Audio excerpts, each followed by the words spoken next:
तो स्वागत है आपका विनर्स एकेडमी प्रयागराज में। मैं समीर शुक्ला आज आपके सामने एक नए वीडियो के साथ जिसका नाम है voice. Voice means active voice और पैसिव वॉइस। ये वॉइस एक ऐसा टॉपिक है कि ये 9, 10th, 11th, 12th, air force, NDA, SSC, CGL सब में आता है। और सीजीएल के मेंस में करीब 27 क्वेश्चन वॉइस से पूछे जाते हैं। इसका मतलब बहुत इंपॉर्टेंट टॉपिक है। फिर भी हम लोग हर साल पढ़ते हैं और हर साल भूल जाते हैं और हर साल लगता है ये सोच के पढ़ रहे कि अगले साल फिर तो पढ़ना है, लेकिन ऐसा नहीं सोचना है। आज मैं आपको इसके सही यूज करने की ट्रिक बताने जा रहा हूं। मात्र 3 शब्द 4 शब्द जानने और आपका पूरा का पूरा वॉइस, मेरा वादा है कि मैं आपको इसको क्लियर कर दूंगा आज की डेट पे। वीडियो पूरा लास्ट तक तो देखो जिससे आपको बहुत सारी चीजें क्लियर होंगी। लाइक करना, शेयर करना, कमेंट करना, सब्सक्राइब करो, शेयर भी कर दिया करो, लाइक भी कर दिया करो। आज मैं बात करने जा रहा हूं 3-4 शब्दों की जो बहुत इंपॉर्टेंट है, लेकिन टीचर्स क्या होता है कि एक बढ़िया सा उसका पैराग्राफ बनाकर उसको बढ़िया सजा धजा कर दिखा देते हैं। मैं 4 शब्द बताऊंगा, 4 शब्द आपको याद रखने हैं। आपका वॉइस आपकी जेब में कंफर्म, क्लियर और हमेशा के लिए होगा। आज की डेट को पढ़ने के बाद आपको दोबारा वॉइस हो सकता है पढ़ने की जरूरत ना पड़े, इसलिए वीडियो पूरा लास्ट तक देखना तो बहुत इंटरेस्टिंग है। सबसे पहले बात हम लोग कर रहे हैं, देखिए ये तो सब जानते हैं कि एक्टिव वॉइस 2 होते हैं, एक्टिव वॉइस, पैसिव वॉइस होता है। सब्जेक्ट को ऑब्जेक्ट बनाते हैं और ऑब्जेक्ट को सब्जेक्ट बनाते हैं। ये सब बहुत घिसा पिटा वर्ड लगने लगा है, आपको भी लगने लगा होगा, लेकिन हाँ वो बंदे के लिए नहीं है जिसको नहीं आता। जिसको आता है, थोड़ा बहुत भी कोचिंग क्लास में पढ़ा है, स्कूल कॉलेज में पढ़ा है, उसके लिए ये घिसा पिटा वर्ड ही है कि ऑब्जेक्ट को सब्जेक्ट बनाते हैं, सब्जेक्ट को ऑब्जेक्ट बनाते हैं। ये सारी चीजें मुझे भी बतानी पड़ेंगी just because of if we are going to according to rule. लेकिन उससे पहले मैं आपको 4 शब्द क्लियर करने जा रहा हूं। देखना कि अगर हम एक्टिव वॉइस को पैसिव वॉइस में चेंज करना चाहते हैं तो वो 4 लाइन मेरी याद रखना। पहली लाइन है कि अगर एक्टिव को पैसिव में बदल रहे हैं तो पैसिव वॉइस में बदलते समय वर्ब हमेशा थर्ड फॉर्म में होगी, चाहे वो असर्टिव सेंटेंस हो, इंट्रोगेटिव हो, WH इंट्रोगेटिव हो या इंपरेटिव हो, कोई भी सेंटेंस हो। अगर आप पैसिव वॉइस में बदलने जा रहे हैं या सेंटेंस लिखा हुआ है और वो थर्ड फॉर्म में है तो इसका मतलब वो पैसिव वॉइस है। अब ये नहीं कि हैज और हैव के साथ बता दो, यानी अगर आप एक्टिव से पैसिव बदलते हैं तो ये मान लीजिए कि वो आपका सेंटेंस जो पैसिव वॉइस वाला है वो थर्ड फॉर्म के साथ होगा, ये कंफर्म है, यानी फर्स्ट सेकंड की कोई बात ही नहीं होगी। अब मैं 3-4 शब्दों की बात करूंगा। पहला है कि अगर एक्टिव वॉइस के वर्ब में, फिर वो चाहे कोई भी सेंटेंस आया हो एक्टिव वॉइस में, अगर उसमें वर्ब दिया है और वर्ब में आईएनजी फॉर्म लगा है, अगर वर्ब में आईएनजी है एक्टिव वॉइस के सेंटेंस में और उस सेंटेंस को पैसिव वॉइस बनाने के लिए कहा जा रहा है तो हमेशा हेल्पिंग वर्ब के बाद बीन जरूर लगेगा, बीइंग जरूर लगेगा। यानी कब? जब वर्ब में आईएनजी होगा, क्योंकि आईएनजी है अगर एक्टिव वॉइस में तो पैसिव वॉइस में भी आईएनजी की जरूरत पड़ेगी। फर्क यह पड़ता है कि वर्ब में ना पढ़कर बीइंग के साथ वर्ब आईएनजी आता है। तो पहली कंडीशन है कि वर्ब के साथ आईएनजी अगर लगा है एक्टिव वॉइस में और पैसिव वॉइस में बदलना है तो बीइंग याद रखो, फिर वो चाहे जो सेंटेंस हो। ये पहला बात। दूसरा है कि अगर हैज की तीनों फॉर्म लिखी है, हैज, हैव और हैड, यानी ये परफेक्ट टेंस होते हैं। अगर हैज और हैव और हैड यानी हैज की तीनों फॉर्म आई है और उसको पैसिव वॉइस में बदलना है तो पैसिव वॉइस में बदलते समय हेल्पिंग वर्ब के बाद बीन जरूर लगेगा। क्या लगेगा? बीन, क्योंकि इनके बाद वर्ब की थर्ड फॉर्म आती है और बीन भी यहां पर थर्ड फॉर्म के रूप में ही आता है। तो जब एक्टिव वॉइस में आईएनजी लगा हो तो बीन का यूज करना, पैसिव वॉइस में जब हैज और हैव और हैड आए तो पैसिव वॉइस में बीन का प्रयोग करना। अब बात आती है कि और अगर हेल्पिंग वर्ब आ जाए तो क्या करेंगे, क्योंकि हैज और हैव और हैड की ही बात मैंने कही। तो भाई मेरे, मैं आपको एकदम निचोड़ दे रहा हूं क्या कि जब भी मॉडल ऑक्सिलरी आ जाए, अब मॉडल ऑक्सिलरी बहुत सारे बच्चों को नहीं पता होता है, मैं बता देता हूं कि जब कैन यानी जो टेंस के बाहर हेल्पिंग वर्ब है, टेंस के बाहर हेल्पिंग वर्ब है, वो सारी वर्ब है ऑक्सिलरी वर्ब यानी मॉडल ऑक्सिलरी कहलाती है। यहां पर देखिए कैन हो गया, मे हो गया, विल और शैल भले ही फ्यूचर में आते हैं लेकिन इनका यूज मॉडल ऑक्सिलरी में भी किया जाता है। तो can, may, will, shall, should, would, must, could, ये सारे वर्ड आपके टेंस वाले हेल्पिंग वर्ब नहीं है। टेंस वाली हेल्पिंग वर्ब के अलावा जितने शब्द आते हैं वो मॉडल ऑक्सिलरी होते हैं। और जब ये आएंगे तो बस इनके पहले यानी इनके बाद हमेशा बी का यूज होगा। इनके बाद हमेशा बी का यूज होगा। यानी आधे से ज्यादा आपकी प्रॉब्लम सॉल्व हो चुकी है। पहली प्रॉब्लम कि अगर अब देखो आईएनजी किस में लगता है, is, am, are, was, verb, इसमें आईएनजी लगता है। तो देख लो आईएनजी जब भी लगेगा वो हेल्पिंग वर्ब लिखने के बाद बीइंग लगाना। हैज और हैव और हैड आएगा तो हेल्पिंग वर्ब लिखने के बाद बीइंग लगाना। और मॉडल ऑक्सिलरी यानी can, could, may, might, shall, should अगर आता है तो इनके बाद आप हेल्पिंग वर्ब लिखने के बाद आप बी लगाएंगे। और इन सब के साथ हमेशा वर्ब की थर्ड फॉर्म आती है। इन सब के साथ हमेशा वर्ब की थर्ड फॉर्म आती है। अब बात यहां पर चलो, ये तो हमने बातें आपसे कह दी, ये बातें तो कह दी, अब बातें और भी हैं। तो अगर चौथे नंबर पर आते हैं कि आगे क्या है, तो मैं आपको देखिए एक चीज दिखाता हूं कि इसको थोड़ा सा मैं रफ कर देता हूं जिससे आपको फिर समझने में, आप इसका स्क्रीनशॉट ले लीजिए, हमेशा याद रहेगा, बहुत हेल्पफुल है ये वर्ड। देखो अब यहां पर मात्र 2 लाइन और देखनी है। पहली कि जब डू डज आ जाए, जब डू डज आएगा क्योंकि ये प्रेजेंट है, डू डज प्रेजेंट में होता है, तो भैया इसको अगर हम दूसरे शब्दों में लिखते हैं तो इज, एम, आर आता है। दूसरे शब्दों में क्या आता है, इज, एम, आर आता है। इज किसके साथ आता है, तो ही और सी के साथ इज आता है, आई के साथ एम आता है, और वी और यू के साथ और दे के साथ यहां पर आर आता है। और देखो दूसरा क्या है कि डू डज का ही सेकेंड फॉर्म या पास्ट फॉर्म होता है डिड। तो जब डिड आ जाएगा एक्टिव वॉइस में तो भाई is, am, are, was, is, am, are का जो पास्ट फॉर्म क्या होता है, वॉज होता है, वॉज या वर होता है। तो बात समझ में आ गई होगी कि जब प्रेजेंट में है तो उसको प्रेजेंट वाली हेल्पिंग वर्ब दे देना, और जो पास्ट में है उसको पास्ट वाली हेल्पिंग वर्ब दे देना। यानी डू डज है प्रेजेंट का, तो प्रेजेंट वाली helping verb is, am, are आती है शब्द के लिए, लेकिन डिड का यूज था के लिए होता है तो उसका उसी तरह से दो, यानी वॉज वर दे दो। यानी जिस तरह से एक्टिव वॉइस डिमांड करता है हमको उसी तरह का चीज उसको देना है। अच्छा पैसा दे रहा है तो अच्छी चीज देना, सस्ता पैसा दे रहा है तो सस्ती चीज देना, यानी कम पैसा कम अच्छी चीज। तो बात समझ में आ गई होगी। अब देखो इससे ज्यादा इसमें कुछ नहीं था, इससे ज्यादा इसमें कुछ नहीं था, लेकिन टीचर क्या करता है कि पूरा एक बढ़िया ग्राफ बनाता है, उसमें ऐसे लाइन खींच के ऐसे ऐसे करके ये टेंस है, ये क्या इतना ज्यादा जरूरत है भाई। 100 की सीधी बात है कि मुझे हेल्पिंग वर्ब जाननी है कि एक्टिव वॉइस में क्या आता है तो पैसिव वॉइस में क्या करना है। अब इतना बनाने से मतलब क्या है, सीधा से सीधा, यानी अभी 8 मिनट का वीडियो हुआ है और 8 मिनट में आपने पूरी हेल्पिंग वर्ब जान ली। और मैंने आपको बता दिया कि कोई भी टेंस होगा उसमें वर्ब की थर्ड फॉर्म ही आएगी पैसिव वॉइस बनाते समय, और कुछ नहीं आएगी। और 4 टेंस की बनती ही नहीं है, यानी 8 टेंस पढ़ने हैं आपको। 4 टेंस की क्यों नहीं बनती, हो सकता है शायद आपको आज तक ना पता चला हो। आपने कई बार अपने टीचर से पूछा हो, आपके टीचर ने कई बार आपसे वादा किया हो कि मैं बताऊंगा, लेकिन आज तक ना आपने पूछा और ना आज तक उसने बताया। लेकिन इस क्लास में, इस चैनल पर मैं आपको वो भी बताऊंगा कि वो 3 टेंस है कौन से जिनकी पैसिव वॉइस नहीं बनती। 4 टेंस ऐसे कौन से जिनकी पैसिव वॉइस नहीं बनती। I will tell you, Sameer Shukla will tell you कि 4 टेंस ऐसे क्यों हैं जिनकी पैसिव वॉइस नहीं बनती। हाँ, वीडियो लास्ट तक आपको देखना पड़ेगा, इसके 2-3 पार्ट में बताऊंगा, तो आप उसको देखिए, ये पार्ट 1 रहेगा। अब आगे आते हैं इसके रूल पर, वही रूल इसका कि एक्टिव से पैसिव बनाते समय क्या रूल हम फॉलो करते हैं। ठीक है, अब रूल की बात कर लेते हैं, क्या है रूल।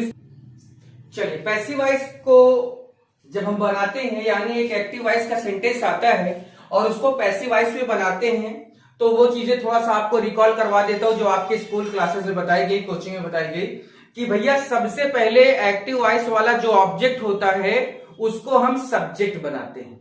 यानी अगर पैसिव वॉइस की शुरुआत हम करते हैं तो ऑब्जेक्ट की फर्स्ट फॉर्म नहीं कहा जाना चाहिए, ऑब्जेक्ट के सब्जेक्टिव केस आना चाहिए। लेकिन होता क्या है, फ्लुएंसी डालने के लिए जल्दी से मुंह से निकले, इस वजह से ऑब्जेक्ट का फर्स्ट फॉर्म। अब ऑब्जेक्ट का फर्स्ट फॉर्म क्या होता है, जैसे अगर मैंने लिखा कि आई माई मी, या लिखा सी हर हर, या लिखा यू योर यू, या लिखा ही हिज हिम, ठीक है, या हमने लिखा वी आवर अस, या हमने लिखा दे दियर और देम।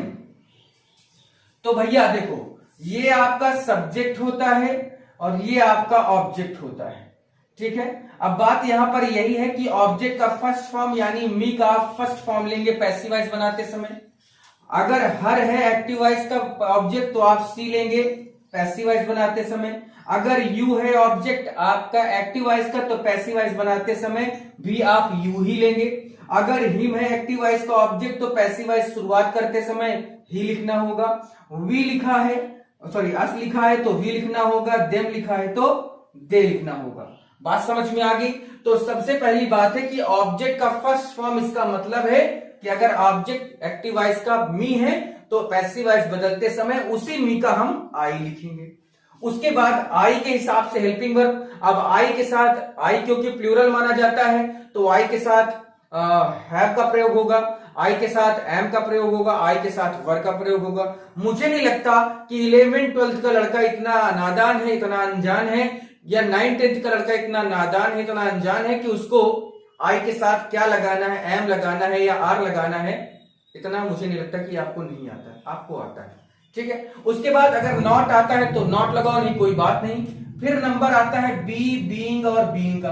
तो बी के लिए मैंने बताया आपसे कि जितने भी मॉडल होते हैं उनके साथ बी, जितने भी कॉन्टिन्यूअस टेंस होंगे यानी वर्ब में आईएनजी वाले सेंटेंस उनके साथ बीइंग, और जितने भी परफेक्ट टेंस यानी हैज और हैव और हैड वाले, हैज हैव और हैड वाले टेंस के साथ बीइंग।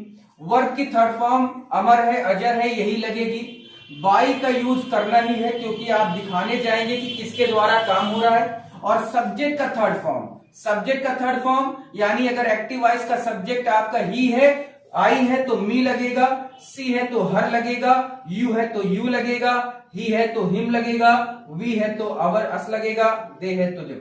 अब इसी को अगर मैं सब्जेक्ट और ऑब्जेक्ट ना कहकर मैं फर्स्ट, सेकेंड और थर्ड कह दूं तो गलत नहीं होगा। तो इस तरह से हमें करना है, ऐसे इसको हमें समझना है, ठीक है। आप चाहें तो इसका आराम से स्क्रीनशॉट ले लीजिए, मैं आपको इसके कुछ सेंटेंस भी करवा के दिखा देता हूं कि ये रूल फॉलो होंगे, हर हाल में होंगे। ऑब्जेक्ट का सब्जेक्ट, सब्जेक्ट का ऑब्जेक्ट बनता रहेगा, यानी अगर आप इसको समझ लेते हैं तो पूरी वॉइस आप एक बार में एक क्लास में क्लियर कर सकते हैं। और अगर आप इसको नहीं समझ पाते हैं तो बहुत प्रॉब्लम होगी आपके साथ, क्योंकि बार बार सेंटेंस में मी आएगा जिसे आपको आई बनाना होगा, बार बार सेंटेंस में आपको सी एक सब्जेक्ट के रूप में आएगा और पैसिव वॉइस बनाते समय ऑब्जेक्ट लिखना होगा हर। बार बार आपके सामने बाई वर्ब की थर्ड फॉर्म आएगी, हर बार आपके सामने बाई लिखा होगा, हर बार आपके सामने बी, बीइंग, बीइंग की कंडीशन होगी। इसका मतलब आप समझ रहे होंगे कि अगर ये रूल एक बार में क्लियर हो गया तो मेरा वादा है, मेरी गारंटी है कि आपको भी 100% आपका वॉइस एक या दो क्लास में क्लियर हो जाएगा, जीवन भर वॉइस की समस्या नहीं रहेगी। आप चाहे तो इसके स्क्रीनशॉट ले लीजिए, मैं अब आपको सेंटेंस करके दिखाता हूं। देखिए आपके सामने 3 सेंटेंस मैंने लिखे हैं, जो मेरी ट्रिक का पहला जो था कि बीइंग लगाना है, ठीक है। अब देखिए एक्टिव वॉइस सेंटेंस आपके सामने है कि आई एम टेलिंग हर, मैं उसे बता रहा हूं, मैं उसे बता रहा हूं। अब देखिए आईएनजी लगा है तो इसका मतलब सीधी सी बात है कि इस सेंटेंस में बीइंग का प्रयोग होगा। कहां होगा? हेल्पिंग वर्ब के बाद होगा।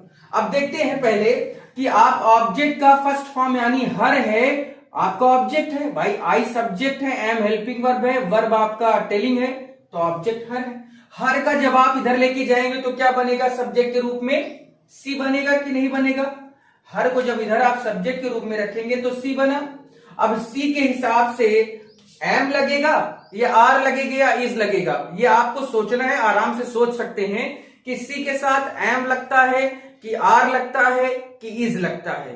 तो भैया मेरे ही और सी के साथ तो इज ही लगता है ना, तो हमने लिखा सी इज, ठीक है, यहां पर हमने इस कंडीशन को पूरा किया, उसके बाद हेल्पिंग वर्ब की कंडीशन को पूरा कर लिया। अब ये देखो कि सेंटेंस में नॉट है क्या, है कहीं नॉट सेंटेंस में? नहीं है। अब आगे आते हैं, अब इन तीनों में से एक चीज लेनी है। अब ये देखना है कि कंडीशन कौन सी फॉलो हो रही है। बी, बी का प्रयोग कहां होता है? मॉडल ऑक्सिलरी में। क्या यहां पर can, could, may, might, shall, should, would, could लिखा है? नहीं लिखा, इसका मतलब बी यूज नहीं होगा। अब बात आती है बीइंग की, आईएनजी। अब क्या सेंटेंस में आईएनजी लगा है? बिल्कुल लगा है, टेलिंग। और जैसे ही टेलिंग हमने देखा, हमारे दिमाग में एक बात आनी चाहिए कि यहां पर बीइंग के अलावा और कोई शब्द नहीं होना चाहिए। अब बात आती है वर्ब की थर्ड फॉर्म की। तो भैया हमारा वर्ब क्या है? वर्ब वही होता है जिसमें आईएनजी लगी हो, वर्ब वही होता है जिसकी थर्ड फॉर्म लगी हो, वर्ब वही होता है जिसमें एस लगा हो। तो वर्ब यहां पर टेल है, टेलिंग है, तो इसका थर्ड फॉर्म क्या होगा? टोल्ड हो गया। उसके बाद क्या लिखोगे? बाई। तो बाई के लिए क्या करोगे? ये लो बाई लिख दिया हमने। अब बात आती है सब्जेक्ट की थर्ड फॉर्म। हमारा सब्जेक्ट क्या है? आई, और आई का थर्ड फॉर्म मैंने अभी बताया क्या होता है? आई, माई, मी। तो यहां पर क्या लिखोगे? मी लिख दिया हमने कि सी इज बीइंग टोल्ड बाई मी। मैं उसे बता रहा हूं, वह मेरे द्वारा बताई जा रही है, वह मेरे द्वारा बताई जा रही है। यही सेंटेंस है। और इतना ही करना है, कुछ बहुत हाथी घोड़ा लेके नहीं चलना कि कुलरी और फरुआ लेके चल दो, रोड खोदना है मुझे, है ना? ये नहीं काम करना। बस करना क्या है? रूल फॉलो करो, जो रूल कहता है वही फॉलो करो। आगे देखते हैं, नेक्स्ट सेंटेंस है हमारा कि you were searching me, you were searching me. जैसे हमने मी को देखा, मी के हिसाब से क्या आना चाहिए? आई आना चाहिए। अब आई वर है, वर हेल्पिंग वर्ब है, तो हमें हेल्पिंग वर्ब आई के साथ वर लगता है या वॉज लगता है? खुद ही सोच लो। सॉरी, एक चीज यहां पर यह है कि जब भी वर आता है तो उसके साथ की कंडीशन कुछ अलग हो जाती है, कंडीशन हो जाती है। तो ऐसा नहीं है, यानी आई के साथ देखो, जो चाहे वाज आए चाहे वर आए। और वर क्यों आया? क्योंकि यू के साथ वर आया, लेकिन अब हमारा सब्जेक्ट मी के हिसाब से आई बन गया, तो आई के साथ वाज लगेगा या वर लगेगा, ये तो हमें ध्यान देना है। तो आई के साथ क्या लगता है? वाज, और वाज के साथ अब आईएनजी लगा हुआ तो क्या लगा दोगे? बीइंग। तो आई वाज बीइंग। उसके बाद वर्ब की कौन सी फॉर्म लगा दोगे? सर्च कर दोगे। फिर उसके बाद बाई कर दो, फिर यू, योर, यू, सब्जेक्ट का थर्ड फॉर्म। देख लो कि सारी कंडीशन हमने पूरी की। हमने ऑब्जेक्ट का फर्स्ट फॉर्म रखा, हेल्पिंग वर्ब ऑब्जेक्ट के हिसाब से, सब्जेक्ट के हिसाब से रखी, नॉट नहीं था, नहीं लगाया। बी, बीइंग, बीइंग, बीइंग इसलिए लगाया क्योंकि आईएनजी लगा था। वर्ब के थर्ड फॉर्म सर्च करना ही था, बाय किया, सब्जेक्ट का थर्ड फॉर्म किया। अब अगला है कि I have killed him, I have killed him. Him को जब आप सब्जेक्ट बनाओगे तो ही बनेगा, और जब हैज और हैव और हैड आए तो उसके साथ क्या लगाते हैं? बीन। जब हैज, हैव और हैड आए तो बीन लगाते हैं। अब ही के साथ पहले ये बताओ कि हैज लगेगा या हैव लगेगा, क्योंकि हैड तो पास्ट फॉर्म, हैज और हैव प्रेजेंट में होते हैं, और हैज का ही थर्ड यानी पास्ट फॉर्म हैड होता है। तो यहां पर ही के साथ हैज लगना चाहिए ना, तो ही हैज हो गया। कैसे आ गया? क्योंकि आई के साथ सब्जेक्ट प्लूरल सब्जेक्ट मान के प्लूरल हेल्पिंग वर्ब लगाया, लेकिन ही तो हमारा सिंगुलर सब्जेक्ट है, तो सिंगुलर सब्जेक्ट के साथ सिंगुलर हेल्पिंग वर्ब यानी हैज आएगा। और फिर क्या लगाओगे? बीन करोगे। क्यों करोगे? क्योंकि मैंने बताया है कि जब भी परफेक्ट टेंस हो, परफेक्ट में चाहे प्रेजेंट हो चाहे पास्ट हो, आपको लगाना बीन है। उसके बाद क्या करोगे? किल्ड कर दो, और फिर किल्ड के बाद वर्ब की थर्ड फॉर्म कर दो, और थर्ड फॉर्म के बाद सब्जेक्ट का थर्ड फॉर्म क्या है? आई, माई, मी हो गया। इस तरह से हमें करना है, इस तरह से हमें समझना है। यही आपको रूल मिलेगा, यही आपको रखना है। और आगे भी सेंटेंस एक दो चार देखते हैं तो और क्लियर हो जाए। देखिए अब सेंटेंस नंबर नेक्स्ट में चलते हैं, चौथे में, कि he does not understood me, sorry understand me. Me का क्या करना है? आई करो, ऑब्जेक्ट का फर्स्ट फॉर्म। हेल्पिंग वर्ब क्या है? Do does. भैया डू डस प्रेजेंट में है, तो प्रेजेंट के लिए हेल्पिंग वर्ब मैंने क्या बताया? Is am are. प्रेजेंट के लिए हेल्पिंग वर्ब क्या बताया? Is am are. तो आई के साथ आर लगता है कि एम लगता है कि इज? तो भैया आई के साथ एम लगता है, एम लगाओ। नॉट है क्या? तो नॉट लगा दो। उसके बाद बी, बीन, बीन में से आ रहा है? नहीं आ रहा है। क्यों? क्योंकि ना तो मॉडल ऑक्सिलरी है, ना तो वर्ब में आईएनजी है, ना तो परफेक्ट टेंस है, तीनों नहीं आएगा, छोड़ दो। वर्ब की थर्ड फॉर्म पे जाओ, यानी अंडरस्टैंड जो लिखा है उसको अंडरस्टूड में बदलो। उसके बाद बाई लिखना ही है, और फिर सब्जेक्ट का थर्ड फॉर्म यानी ही का थर्ड फॉर्म क्या होता है, हिम होता है। हो गया हमारा सेंटेंस।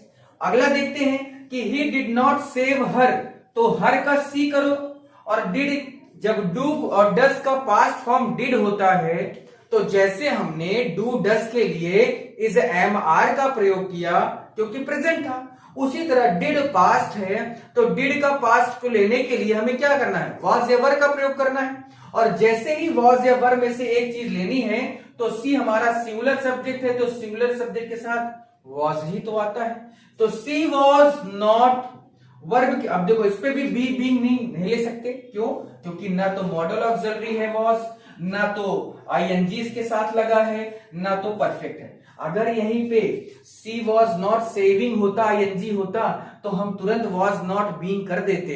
क्यों, इसीलिए मैंने शुरुआत में आपको बताया कि बीइंग का यूज वही करेंगे जहां पर आईएनजी एक्टिव वॉइस में लगा होगा। तो सी वॉज नॉट हो गया, उसके बाद सेव्ड हो गया, फिर बाय हो गया, और फिर ही इज हिम हो गया। नेक्स्ट है आई कैन बीट हिम, तो हिम का ही लिखो, कैन आया है, कैन जब आता है तो मॉडल ऑक्सिलरी, और मॉडल ऑक्सिलरी के साथ क्या लगाओगे, पहली बात तो कैन किसी भी सब्जेक्ट के साथ आएगा तो कैन ही लगाओ, कोई भी सब्जेक्ट होगा आपको कैन ही यूज करना है, चाहे जो भी सब्जेक्ट हो, is am are sorry he she it name I we you they, कुछ भी हो कैन का ही यूज होगा। ही कैन, उसके बाद क्या लगाओगे, बी, है ना, क्योंकि नॉट नहीं है तो बी, यहां पर मॉडल ऑक्सिलरी है कैन, तो ही कैन बी, उसके बाद क्या करो, बीटेन, फिर उसके बाद वर्ब की थर्ड फॉर्म, फिर आई माई मी कर दो। नेक्स्ट है कि she has solved it, she has solved it, तो भैया इट हम अपने ऑब्जेक्ट को सब्जेक्ट के रूप में रखते हैं क्योंकि इट, इट्स और इट होता है। देखो इट की तीनों फॉर्म जो होती है वो होती है इट, इट्स और इट, तो इट सब्जेक्ट भी और इट ऑब्जेक्ट भी। हमने इस ऑब्जेक्ट बनाया, ऑब्जेक्ट को सब्जेक्ट बनाया इट, और क्योंकि ये सिंगुलर ही होते हैं तो इसके साथ हैज चल जाएगा। और जैसे ही हैज आया क्या लेके आओगे, परफेक्ट टेंस है तो बीन लेके आओ, उसके बाद सॉल्व्ड वर्ब की थर्ड फॉर्म है ही, उसके बाद लेके आओ बाई, और फिर सी हर हो जाएगा। अगला you should take this, this क्या है हमारा ऑब्जेक्ट, और ऑब्जेक्ट को दिस ही रखते हैं, दिस का दैट नहीं रखते, दिस का दिस होता है, और दिस सिंगुलर सब्जेक्ट है। वैसे भी शुड का प्रयोग सिंगुलर और प्लूरल दोनों सब्जेक्ट के साथ किया जाता है, तो दिस शुड, और शुड क्या है एक मॉडल ऑक्सिलरी, तो बी लगा दो, दिस शुड बी, फिर वर्ब की थर्ड फॉर्म यानी टेक, टुक, टेकन, और फिर क्या लिखोगे बाई, और फिर यू, योर, यू लिख दो, कोई दिक्कत नहीं। नेक्स्ट है I had finished my work, तो देखो वर्क के साथ यानी जब हमारे ऑब्जेक्ट के साथ कोई पजेसिव लगा हो, my pen, your work, her work, कुछ भी वर्क के साथ यानी ऑब्जेक्ट के साथ पहले माई लगा हो, तो ये हमारा पूरा ऑब्जेक्ट इधर सब्जेक्ट बनता है, वो भी कौन सा, सिंगुलर सब्जेक्ट बनता है।